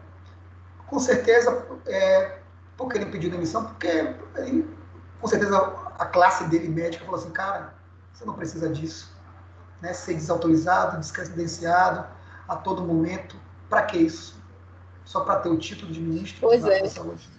Um médico que faz um juramento e chegar exatamente. a se propor um papel desse e querer ser mandado. Complicado. Exatamente. Muito complicado. Então, assim, e se fosse um posicionamento correto, mas um posicionamento a gente tem equivocado, né? Ou seja, de voltar o mais rápido possível dentro de uma pandemia que a gente não chegou ainda no pico máximo de infectados e de doentes. Imagina. Mas, enfim, é os tempos modernos, né? É o novo normal, né? Tempos modernos, é isso mesmo. E aí vocês agora tem a escolha de cada um de nós, né? O que vale a pena é ter razão ou ser feliz. O que vale a pena é você fazer aquilo que você gosta e ter o retorno financeiro para isso, ou fazer aquilo que você não gosta e sofrer para o resto da vida, né? Ser escravizado, entre aspas, em um processo industrial, né? Em um processo de relação de trabalho. Então, é uma escolha que cada um tem que fazer. Muito bem. Adorei o nosso bate-papo. Obrigado. Muitos ficaram ouvindo, mas valeu a escuta. Oi, Débora. Jefferson, eu quero indicar para vocês que eu assisti, está dentro da temática que você passou, da deficiência intelectual, Uma Lição de Amor. É lindo o filme. Uma lição de amor. De amor. Na Netflix. Netflix? Peraí, deixa eu botar aqui. Eu já assisti esse filme. Não assisti ainda não. É bom? Não me conte não. Uma lição... Não, tô contando ainda. Uma lição... muito bom. A gente vai chorar muito, fale logo. Nada de... É análise. Vai chorar é bom, lava a alma. Chorar é profissional. Já anotei aqui no celular, tá? Uma lição de amor. Vou assistir. Fechou, obrigado pela indicação. Se alguém tiver mais alguma indicação, estou aqui. Obrigada, querida. Eu que agradeço. E se alguém assistiu algum filme bacana, que é legal, pode ser para chorar muito, pode ser para dar risada, pode ser de ação. Eu quero indicações de filmes bons, tá? Se alguém tiver, depois vai me falando nas aulas aí, tá bom? Agora, eu assisti isso que ela falou. Só não gosto de série, tá? Por favor, só gosto de série, porque série não termina nunca. Eu gosto de início, meio e fim. Termina aí, termina o quê? Termina depois. Uma hora eu me sinto, uma hora também. Eu me sinto aquilo escravizado intelectualmente, velho. É como se aquilo me prendesse no sofá e não me largasse pra nada. É algo impressionante. Você para até de comer para assistir todas as sessões. É algo... Antigamente a gente tinha que esperar uma vez na semana, né? Hoje em dia... Já tá tudo disponível, velho. Uma vez na semana. Eu me sinto assim também, professor. Ainda bem que alguém me entende. Eu não consigo assistir, não. Eu não consigo não, porque eu me sinto escravizado. É como se eu tivesse a obrigação e a dependência de finalizar aquilo. Vai maratonar, pô. Anote aí, Jeff. Você de fazer suas coisas para poder ficar assistindo. É verdade. Teve uma vez que eu peguei um filme para maratonar, eu deixei de treinar para ficar assistindo o filme, para finalizar o filme. Oi, Cláudia. É Débora. Oi, Débora, diga. Anote aí, Segredos de um Crime. Muito bom. É mesmo? Segredo de um Crime, né? Adorei. Meu final de semana já está garantido. Não é série não, né? Não é série não. Segredos de um Crime, é isso? Segredos de um Crime. Vou assistir. Juro para vocês que nesse final de semana agora, até domingo, eu assisto esses 2 filmes. Beleza. Obrigado pelas dicas. Então, mais algum comentário, alguma coisa, galerinha? Olha a pausa dramática. Não. Nada, né? Então, beleza. Beijo para vocês. Sextou no nosso isolamento social. Agora vamos curtir o filmezinho, a live, tá? Sextou nada, né? Tem aula. Vai ter aula. Verdade, vai ter aula amanhã de manhã, é verdade. Então, a todos, adoro estar com vocês. Essa é uma das, sem sombra de dúvidas, escutem isso com atenção. Sombra de dúvidas, essa de todas as turmas que eu estou pegando, tanto aqui na Unime quanto na Unip. Vocês são uma das melhores turmas, se não for a melhor turma desse semestre. Muito obrigado pela essa honra, tá? Obrigado a todos vocês. Nós que agradecemos. Beijo. Também. Valeu, beijo. Chega, eu vou chorar. Valeu, professor. Até. Valeu, beijo. Boa noite. Boa noite, Manu. Boa noite, Luiz, João, Débora, Cláudia. Boa noite. Boa noite. Bom final de semana. Nairã, Boa noite. Segunda a gente se vê. Fechou. Combinado.